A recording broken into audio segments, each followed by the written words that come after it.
So hi, everybody. First, thank you to Chakumatai for that really excellent keynote. It's never fun to go right after someone like him and a keynote, but I think we have an amazing team of people here today. And we're going to be talking about the direct impact of people with lived experience on training and research in mental health care. We're going to try to go fast. So I'm going to start with introductions. At the top of your screen, just next to me, you'll see Terresa Ford, who has an MFA in painting and is currently completing an MDiv program at the Candler School of Theology at Emory.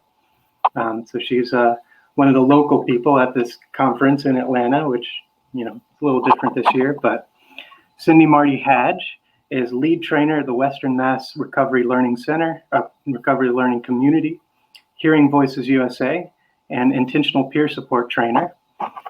Voice Hearer and psychiatric survivor. And Liz Thomas is a psychologist and assistant professor in the College of Public Health at Temple University. So I was going to start with a little bit of an introduction. Let's see if I can change slides. So here's our information. And before we quit, I'll share the link to our slides so everybody can have it if they want, and they can contact us, and please do. So today I'd like to start by explaining a little bit about the big picture of this from my perspective. I'm going to try to talk fast. This is my first ISPS convention. It's conveniently in my hometown, and it was a great excuse to get involved with ISPS-US, which I've wanted to for a long time, and to organize something with people that I've wanted to reconnect with for a long time.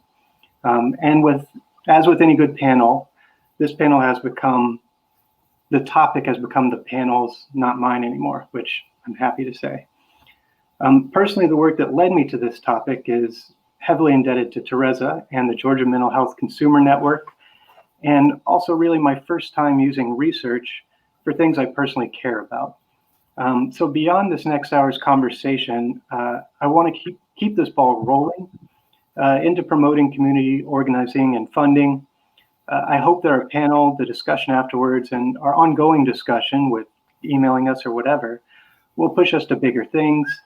And I got to throw out some politics just in case anyone was not feeling stressed. I don't know how to stop the repeating self-destructive cycles that happen and maintain Georgia's status quo, which is an absolutely broken healthcare and civil rights justice system.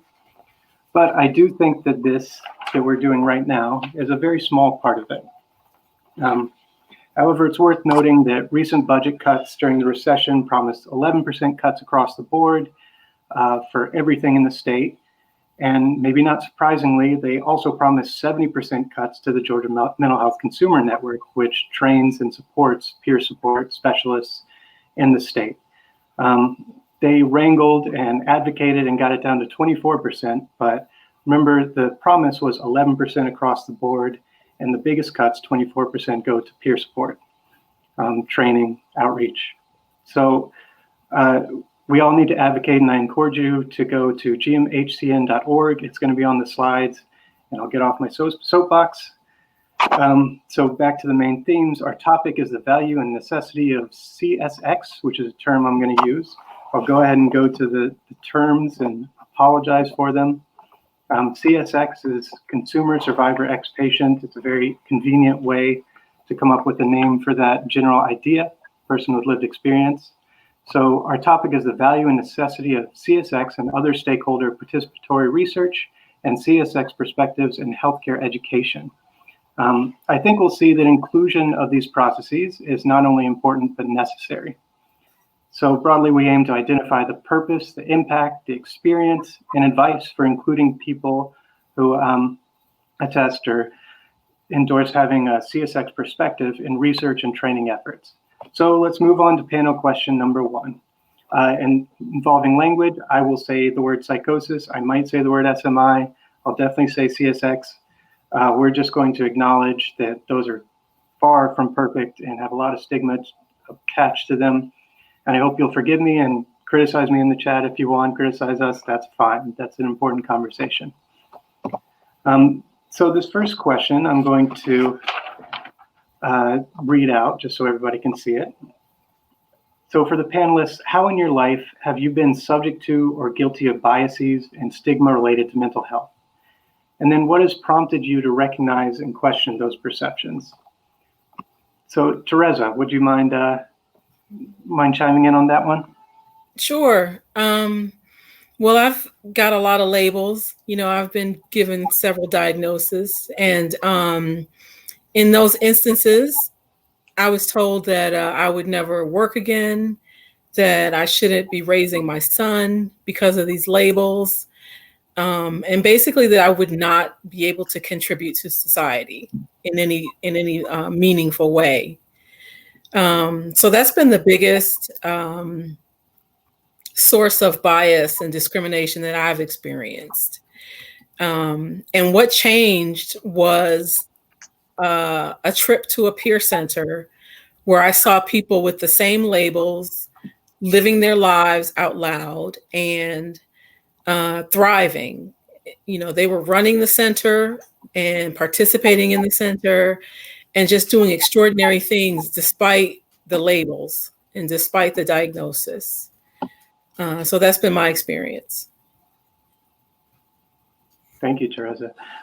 Liz, would you mind giving us your thoughts on this question? Sure. So first, I want to differentiate a couple different kinds of stigma that I'm aware of. So research demonstrates that there are two separate but related stigma processes related to mental health. One is public stigma, which are commonly held beliefs by the general population about people with mental health conditions. And then there is internalized stigma, which is sort of that application of those beliefs to oneself as a person with a mental health condition. And I would say that I've witnessed both of these kinds of stigma as a mental health professional, as a family member, and as a friend of people who experience mental health conditions. Again, we're referring to as CSX in this presentation. So the CSX that I know in my life have been told similar things to what Terresa was saying, that they can't or they shouldn't participate in the community. They shouldn't do things like work or go to school or be in a relationship because they're either not capable of doing that or because of the stress that it might cause them and the impact that it might have on their mental health. And these messages are really common. They're commonly held beliefs about people with mental health conditions, and they're even beliefs that are held by mental health professionals, as research unfortunately also demonstrates.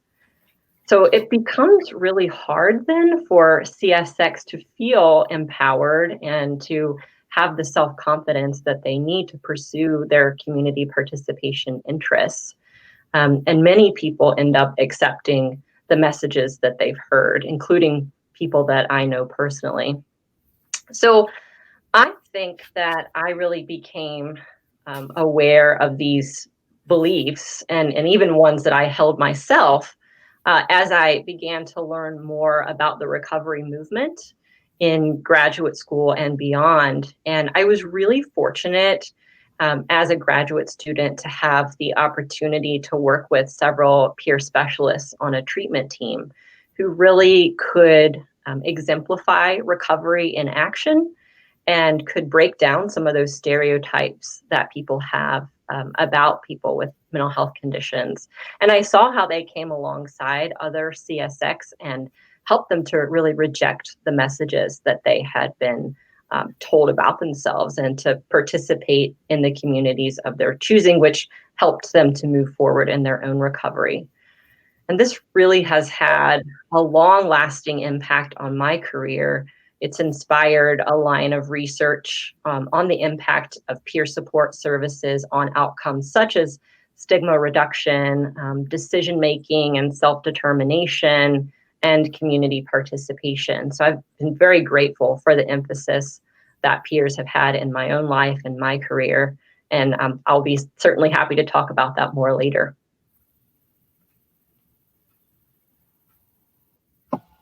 Thanks, Liz. Cindy, Marty, would you be ready for the next response to this question, Tom? Sure, absolutely. My experience is anti-stigma campaigns create more stigma because it buys into the premise that people have mental health conditions versus the idea that people are having experiences, within a culture, within a community, and that if you show curiosity, as Shaku was talking about, you realize that the problem perhaps does not lie within the person, and that perhaps the problem or the issues are not about stigma, but actually more about, like what Terresa said, discrimination and oppression and marginalization. And so those conversations to talk about, how do we treat people, what actually is helpful. And in my process of overcoming what I was told, the labels I was giving, what made a huge difference for me was getting involved with the Hearing Voices Network and finding a different framework for understanding my experience. And actually, my well-being is so much more closely related to rejecting, the standard medical model mental health approach, and instead to say, I did my best to survive, insane conditions, if you'll have it, and how to unweave and tangle that out. And I really, want to focus that this is about human rights, incarcerating people, locking them up, forcing them to take heavy duty, physically damaging psychiatric drugs, threatening to take away their children. All these things are really issues of discrimination. Thanks. Those are really great points. I was just going to give a couple examples where I've noted my own inadequacy in terms of being an ally, which is what I'd like to call myself, or be. But so one is a way back example and one very recent. For me, I was a research assistant back in 2006 in a research lab, and this is really properly a lab, just a bunch of computers. We analyzed brain images from schizophrenic patients, so I'm using the language we used at the time. I had the opportunity to drive a patient to the scanner, the MRI scanner, and that was my first time really interacting with someone who was identified as a person with schizophrenia, which I didn't use first-person language then. So it was someone in the chronic schizophrenia group. That's what the group was called for the research. So I hope this is raising a lot of red flags, and I apologize for the language, but that's the language we used. I was really excited because I was interested in the people, not just their brains. But I was also very anxious and worried at the time. What if I didn't know how to talk to him? What if he had an episode while we're in the car? What if he was violent? And then maybe more appropriately, I also worried, what if I got in an accident? Which is the real fear I should have been having. The man was waiting outside the hospital when I got there. He was polite and quiet. He looked like any man in his 40s, which started to put me off at the beginning because I was like, it's a person. He commented that he hadn't met me before, just the two women from the other lab, which was true. I kept waiting for the other shoe to drop. I turned on the radio and asked what kind of music he liked, and he asked me if I would turn down the volume just a little bit because the voices got louder when it's noisy. I did, and then we made small talk for the rest of the 45-minute drive. And at the time, this entire interaction just blew my mind. The stigmatized perceptions of schizophrenia, despite the fact that I knew all the brain areas and read about all the symptoms, just didn't mesh with this person that I hung out with for 45 minutes. So a more recent example that hopefully I won't use many stigmatizing words during, this month I submitted a grant with a member of the Western Mass RLC who identifies as having lived experience. When we were developing the proposal, I made so many mistakes and caused so many misunderstandings. It was about a month ago. It was not what I expected because I think of myself, as an enlightened advocate and an ally. Luckily with her, she has done this before. It's not her first rodeo. She was constructively critical in her feedback, despite the fact that she had almost zero time to work on this project. And I think my biggest mistake was assuming that she would bend and kind of euphemize in the grant proposal. to appease the anticipated reviewers as much as I would. So I've been trained to get grants, not to get good grants or to get ones that fit my values, or, just get the grant, then deal with it. And I was imposing that on her. And only through this grant and projects like this panel that we're doing right now, have I been able to recognize the stress and also the patience of people trying to bend and compromise to work with people like myself. I've been lucky since 2006 to have worked with people with and without lived experience who never really gave me the option of excluding those with CSX from the process. And as I continue to grow and reflect on those experiences, my perspective clashes dramatically with many of my colleagues, family and friendly, and trainees. And I hope through this and this conference and our efforts to find ways that similar experiences can help shift public perspectives, that public stigma that Liz talked about and how it is often reflected in internalized stigma. All right, I'll shut up and go to the next question, if I can find that window. Apologize for the brief delay. Okay, so question number 2 is about the impact of first-person narratives. So the question is, what is your view on the impact of sharing first-person narratives of hearing voices or extreme experiences and recovery on healthcare trainees and developing healthcare professionals? And from the healthcare professional and trainee perspective, what impact have you seen of first-person narratives? So I'm going to change the order a little bit because I don't want to start. But Cindy, Marty, would you be up for giving us the first response? Sure. I'm so fortunate because within my role with Hearing Voices Network and Western Mass Recovery Learning Community, I frequently get to do share my personal narrative with people in clinical roles. And, much like the experience you were talking about, Charlie, all of a sudden, when I'm speaking, I become a person, not a patient.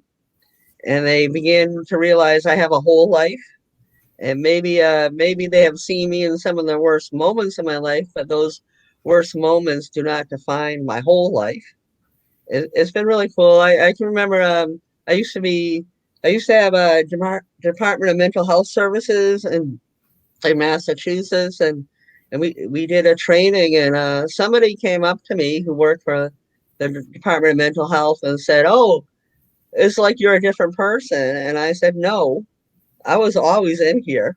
You guys just weren't looking." And so it can be really it can be a great door opener. Also, so many themes of human beings are common. People want meaning, purpose, and connection. And as Shaku talked about earlier today, people also want to feel loved and appreciated. And we can unite around those themes regardless of how the quest for those things has shaped our lives. Like, we are more common than different. In terms of, oh my gosh, when you say healthcare, it's very hard if you have a mental health history to get very good healthcare. I just want to put that out there. It's a life-threatening matter when somebody comes in and all they can see is a mental health diagnosis in your record frequently. And I know myself and others have almost died because of it. And in my case, fortunately, I have a daughter who's a nurse and intervened. I just did a training last week for med students at UMass Amherst, and I'm doing another training for Springfield College social workers. So I think the impact is great because it really broadens perspectives.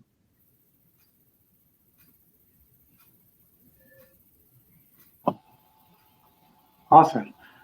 I've got myself next, and I am looking at my notes, and I have too many, so I'm going to try to summarize a little bit.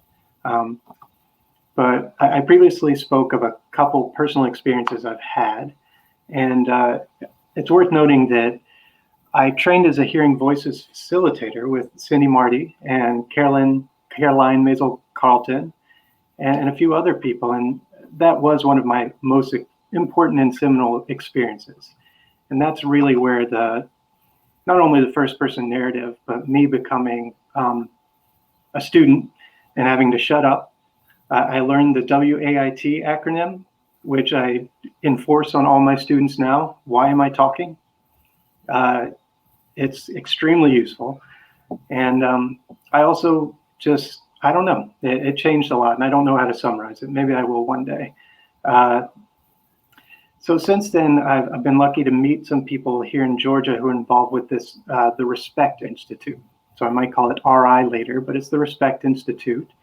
It's a group that is now sponsored to the Georgia Mental Health Consumer Network, so subject to those budget cuts I talked about earlier. But they train people kind of similar to NAMI in our own voice, to tell their stories in a quick, compact narrative for the public, for students, for healthcare professionals, and to respond to whatever comes up. And they have funded the outreach. So they're a really important program in my eyes. It was developed at Fulton State Hospital in Missouri to help train the inpatient faculty and staff who turn over every year. So it's very important for them to stay on top and have that experience. Since then, it's moved here because of Joel Slack's work. And they've done presentations to the Morehouse School of Medicine first year future doctor class every year, as far as I know, for several years, and collected some data. And everything is overwhelmingly positive in terms of feedback and in terms of whether people feel like their perspective changed on ideas of recovery and personhood. So my data that I wanted to talk about, which is where I have the tendency to talk too much, as if I didn't already, but recently I was on faculty at Mercer's clinical psychology PsyD program, was not anymore, so I can't continue the study, but I was able to recruit 32 PsyD students. So these are students, some of them were first year, some of them fourth years, about to become doctors of psychology, clinical psychology. And I asked them to complete a survey, and then 2 Respect Institute presenters came and gave a presentation.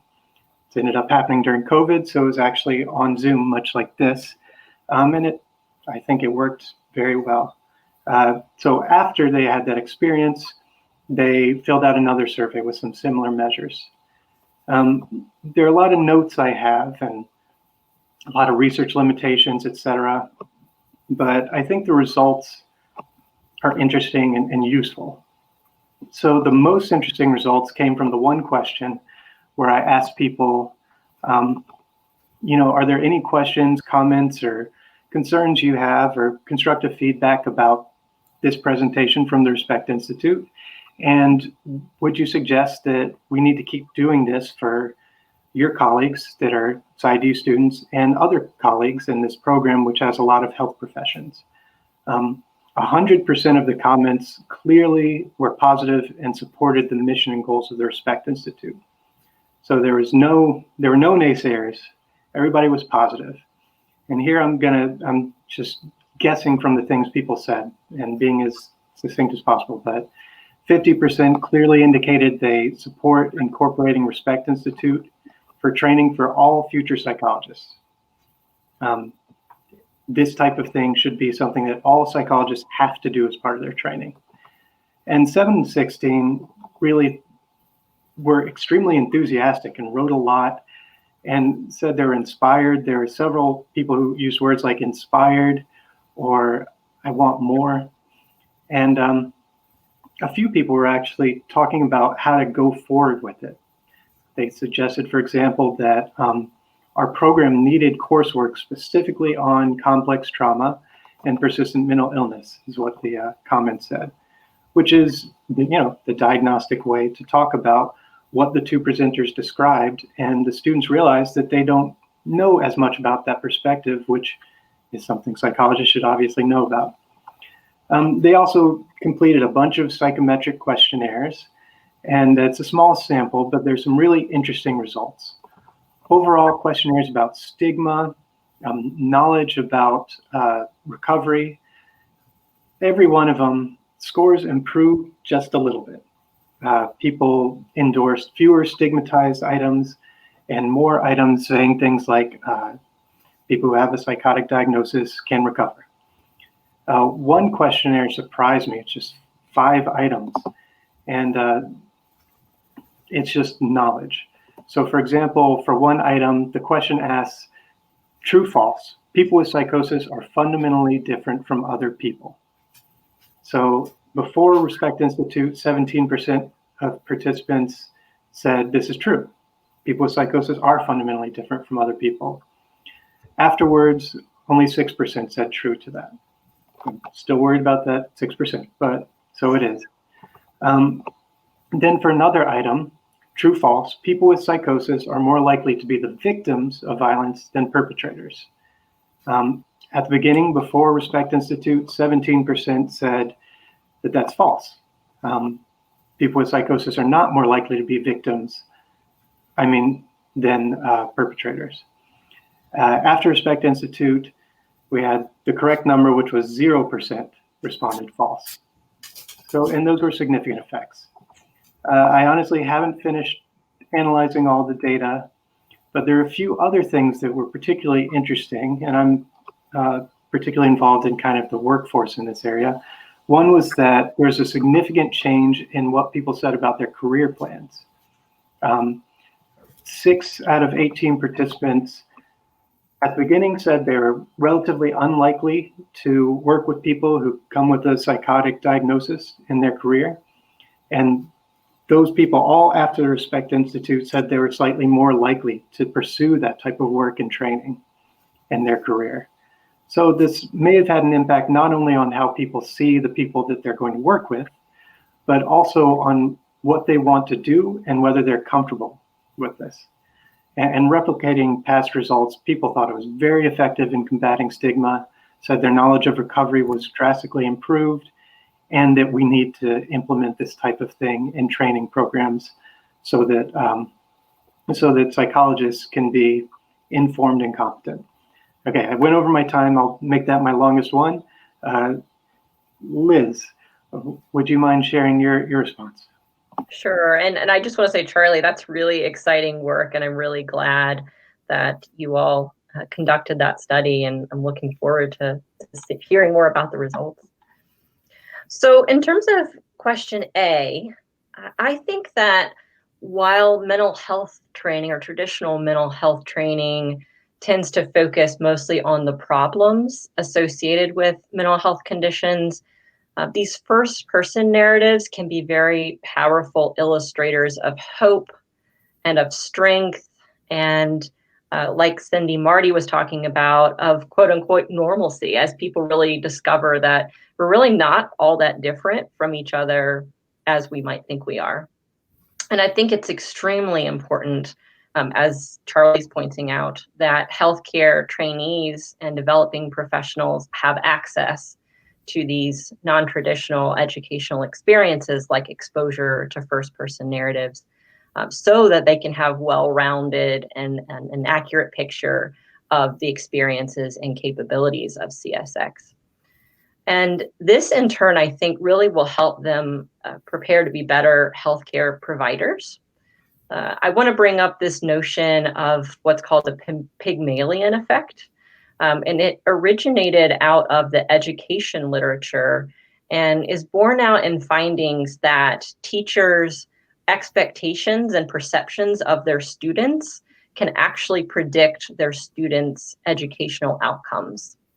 And if we think about that in the context of mental health care, mental health providers' expectations for the people that they work with can have a significant impact on the outcomes of mental health care. So I think the first person narratives can have even downstream effects on the lives of people who are participating in mental health services through the influence that they have on healthcare providers' attitudes and expectations. In terms of question B, I'm going to answer this question by sort of looking back to when I was a trainee and reflecting on the impact of first-person narratives on the development of my research career. I mentioned that I had the privilege of working on a treatment team with several peer specialists during my graduate training. And not only did their first-person narratives give the CSX with whom we worked hope, but they inspired me to want to learn more about peer support relationships and about how first-person narratives can promote positive outcomes. So an example in my current work, I'm conducting a study that's funded by the National Institute of Mental Health that focuses on pilot testing a novel peer-delivered decision support intervention for emerging adult CSX who are participating in early intervention and psychosis services. And during this study, the peer will help emerging adults identify a treatment-related decision that they find challenging. Could be whether to take medication or how to involve their family members in the program. And the peer will provide tailored decision support to help them make informed and values-consistent choices. I expect, for example, that peers will not only be able to help young people access the factual information that they may need to decide between various options, but that their first-person narratives about what they experienced when facing similar decisions will provide a practical example that emerging adults may need as they think about what might happen to them if they made a certain choice. So in this way, I think that first-person narratives have the potential to support decision-making and meaningful engagement in care. And I'm excited to learn more about this as the study gets underway and as we'll collect quantitative and qualitative data from participants about experiences and outcomes of the intervention. Thank you, Liz. Terresa.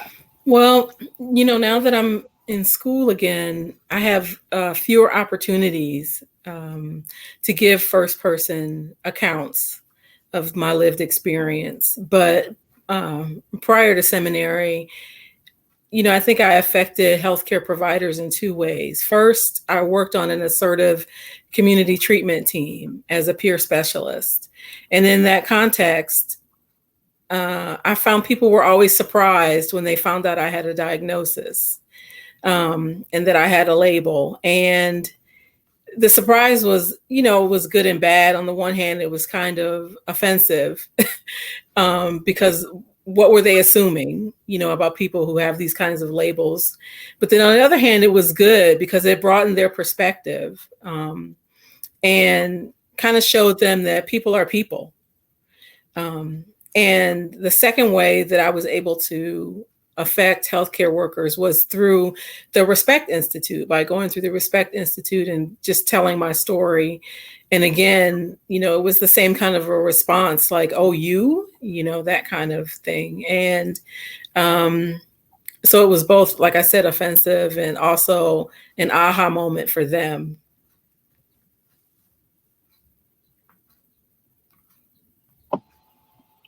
Exactly my experience of hearing your presentation too, Terresa. Thank you guys for your feedback. For the sake of time, I'm going to jump right into question 3. So this might be the big one for kind of future directions.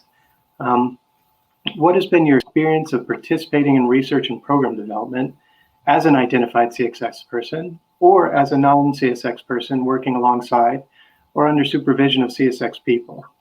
And how would you improve that role in the future for yourself? What advice would you give for future projects aiming to be participatory or the people that plan to be in those projects? And I've got Liz starting this time, if you don't mind, Liz. Certainly. So working with CSX as partners in research is something that I greatly value and I find to be hugely rewarding.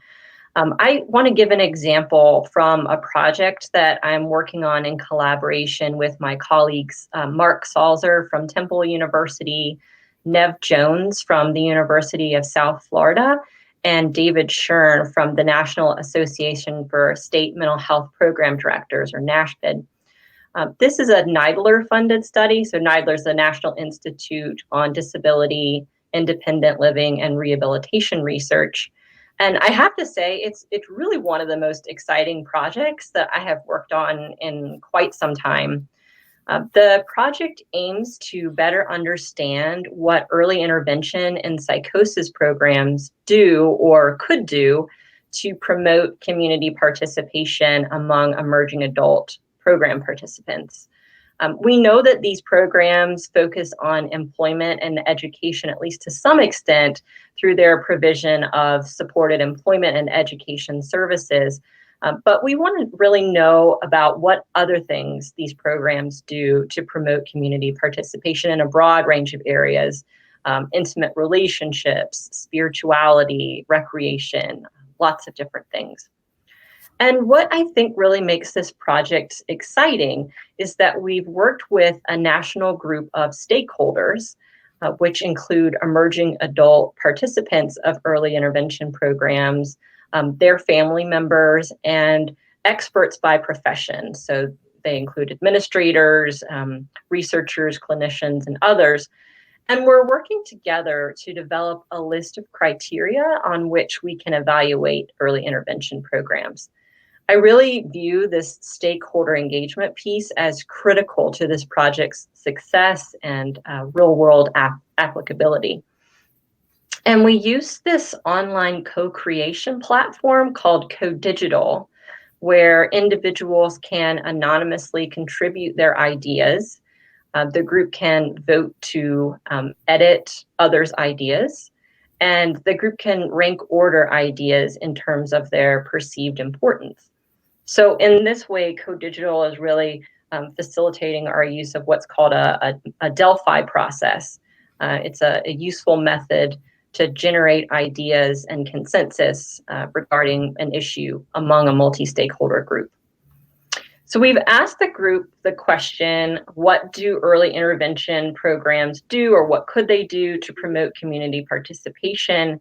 And through some video conference meetings and emails we prompted group members to think about this from sort of an implementation science angle.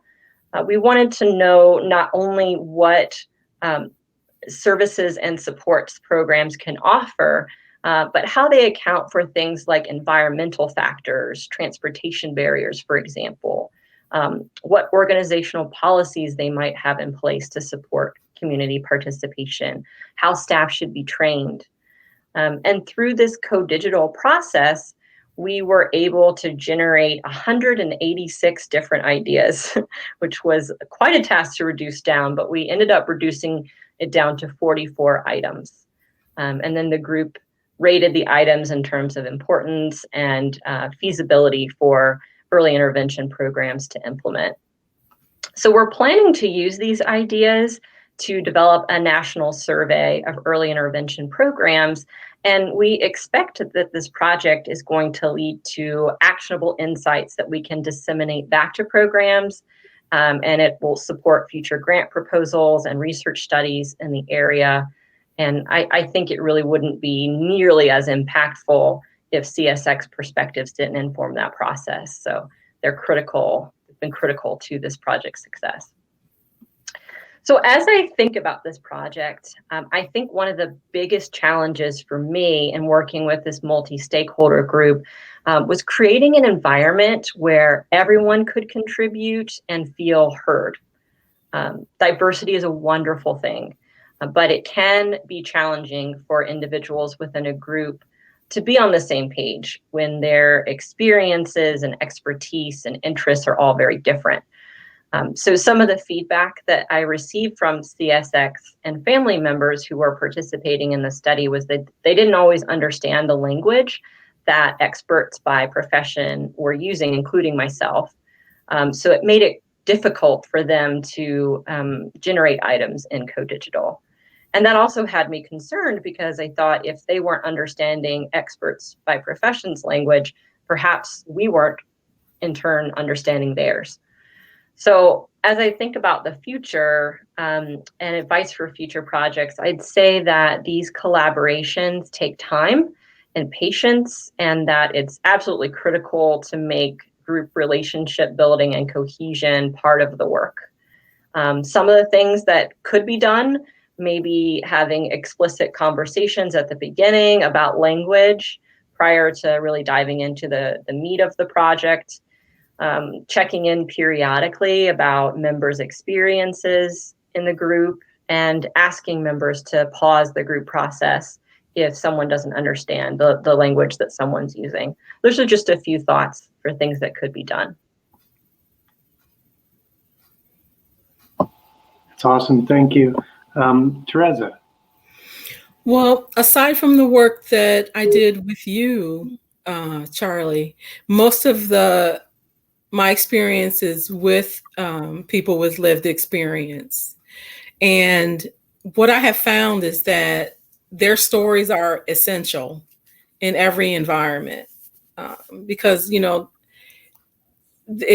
do fight stigma by telling their stories, and they are empowered by telling their stories. So I mean, I just think it's essential that anybody working in this field, anybody who's trying to help someone with lived experience with whatever, they need to hear their stories. They need to hear these stories.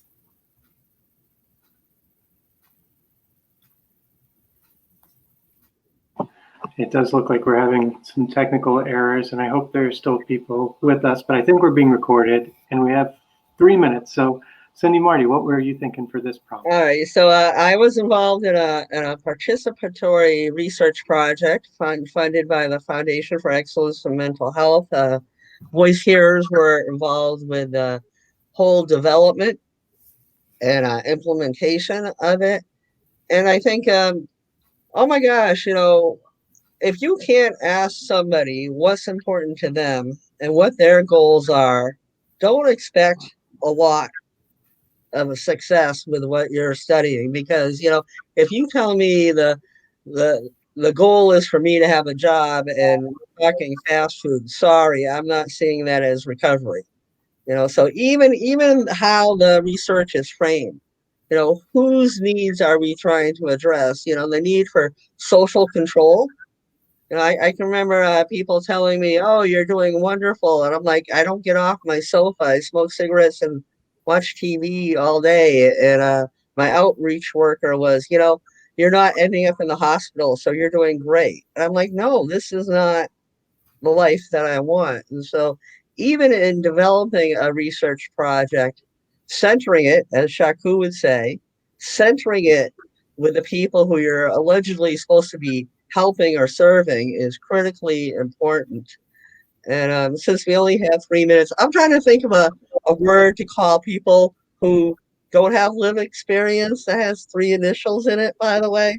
And, I can't come up with something that equals CSX, the CSX, but it's a really a weird way to use language, and so let's consider ourselves all people, and we all have different experiences. Thank you. Well, I'll chime in with a minute and a half. I, of course, had way too much written for this one too, and I want to go off of Cindy Marty's point, which reflects very well some of the conversations we've had developing this, conversations I've had with Caroline, in that I feel the need to put a name on things. I feel like I need to be able to succinctly describe, this is the experience of hearing from people who say that they are CSX. And I don't know how to really do better with that. And Charlie, can you come up with a term for people who don't have that experience? I like to say normies, because I learned that in the disability rights group, and it sounds kind of mean, which is funny. But I think because it sounds kind of mean and silly, it may not be a good one. I've been noticing, it came up because when I was teaching, a student who was a member of the Black Student Alliance was working very closely with faculty, and I got to know her pretty well, and she could say what she wanted to me. When all of the racial justice movement stuff was kind of re-energized recently, and the faculty were trying to respond, the students were trying to respond, BSA was trying to respond. I'm probably not quoting her directly, but she said, "You faculty should listen to us, but now it seems like you're relying on us to tell you what to do rather than doing anything yourself." And this, for me, really encapsulates a lot of the struggle of participatory research and my own work since I ever had the opportunity to work with someone who was expert by experience, which is another great term for it. And it comes up in therapy too. Like, I can tell someone I'm working with that I have friends who've recovered from similar experiences. I can tell them that that there are hundreds, millions of people who have participated in research to demonstrate that recovery is real and what it looks like. And that I've also worked with people who had similar experience. But those are just words. And there's something different about a first person being able to talk with someone who's actually gone through it. And I want to take advantage of that. But at the same time, I border on taking advantage of the people who have that, who are generally in roles that are not paid well or at all. And balancing taking advantage of the opportunity rather than taking advantage of the person is a real challenge. And I think, giving people resources and information, like if you think about it, is my role to be, a life preserver for somebody, or is my role to be a bridge? Am I helping them to connect to a community of their choice? Am I supporting them to connect to a life that they would want to live? And the thing is, if, I spent 2 decades plus stuck in a mental health system, and I was not getting connected to anything but a prescription. And so, and finally, in desperation, going online and typing in peer support and mental health, because I knew peer support had worked for me in relationship to drugs and alcohol. That connected me to a community. And so you may not have all the answers, but you might be able to say, hey, I know some people who have this experience. Are you interested in connecting with them? And thank you for being so honest and open about that dilemma. And there are lots of people who do lots of things without lots of money. And it's still very rewarding. If you've seen the Beyond Possible movie, when Terresa says, in creating a space to heal others, I'm healing myself, is just so beautiful. Yeah, and I would like to shout out for that movie too. In case anyone hasn't seen it, I don't know if I put it in the slides or not. I can add it later, but I think if you Google Beyond Possible Hearing Voices or something, it's up on YouTube and it's about 20 minutes. And Terresa, Cindy, Marty, Caroline, a bunch of really cool people and some really good production quality actually put together this great movie that I am sending to all of my family and friends so they can stop asking me, so you really think there's more than meds for schizophrenia? Which is the question I get all the time. So Beyond Possible, that is the movie to watch. Teresa or Liz, did I cut you off at all? No. The other thing I thought, since I have you here, I should, one thing Cindy Marty inspired me to do when I've taught, and I'm still teaching a little bit, but for all my students, I encourage you to use the same thing. I use a Voldemort parallel. So if any of my students go off into the world, and if they say the words, you will never work again, you'll always have to take medication, and this disease is permanent, then there's this tattoo that shows up on my arm. You can't see it because none of my students say it because they're scared. And I'll come get them.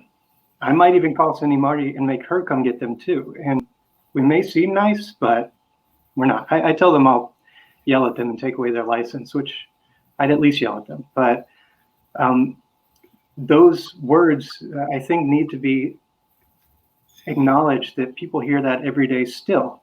And we have some great people working against that. I saw comments from Justin Palancy, who actually came to Mercer and taught with me, and he's really working against that stream. But the status quo is disorder that includes positive symptoms means you're stuck that way and you won't work for a lot of people. And people are hearing that from the person they trust to help them work again, live their life, deal with whatever the illness is. So that's my approach to try to yell at my students. I don't know if yelling helps, but.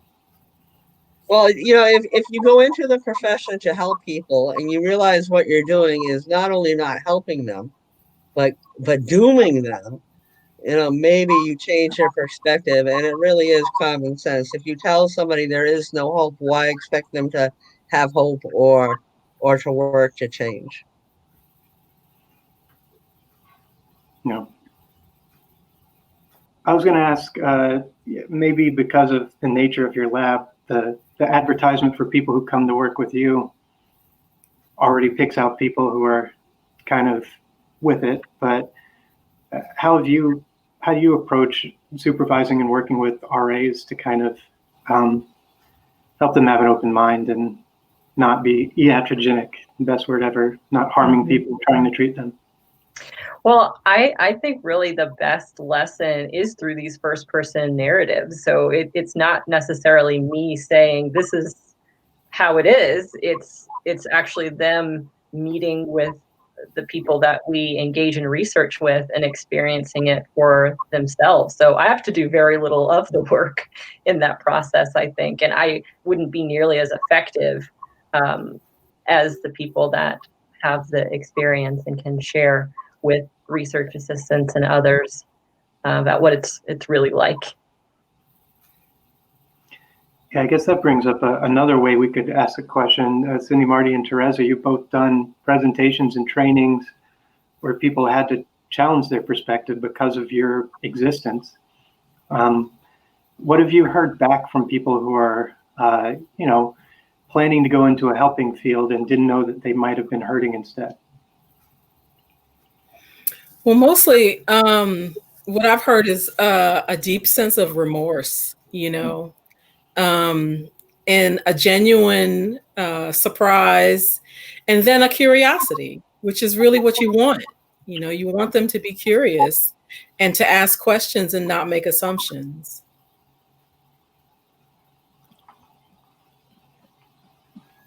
And sometimes people are defensive, and what we try to talk about is systems. How much do you do because that is required of you to be employed, and how harmful is that to you? We try to not have it be personal. And people only know what they know, and if you know more, you can do different. Right. Yeah, I think the phrase is call out the policy, not the person. So in this case, it would be not the policy, but society. Maybe. Or the mental health system. Yeah. Mm-hmm. Taking notes here.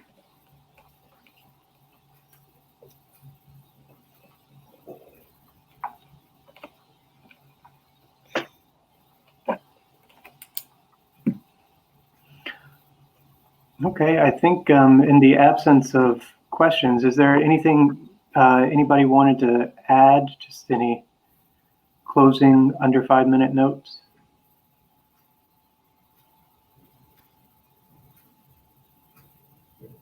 I'll just say thank you. I think this has been a great discussion, and I always appreciate the opportunity to talk about benefiting and learning from first-person narratives, and how myself as a researcher can improve what I do in the future to be able to work with people more effectively.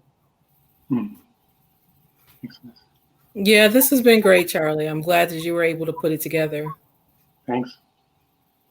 And thanks again for doing the heavy lifting of all the writing and submissions and trying to get us all on a page we could agree to.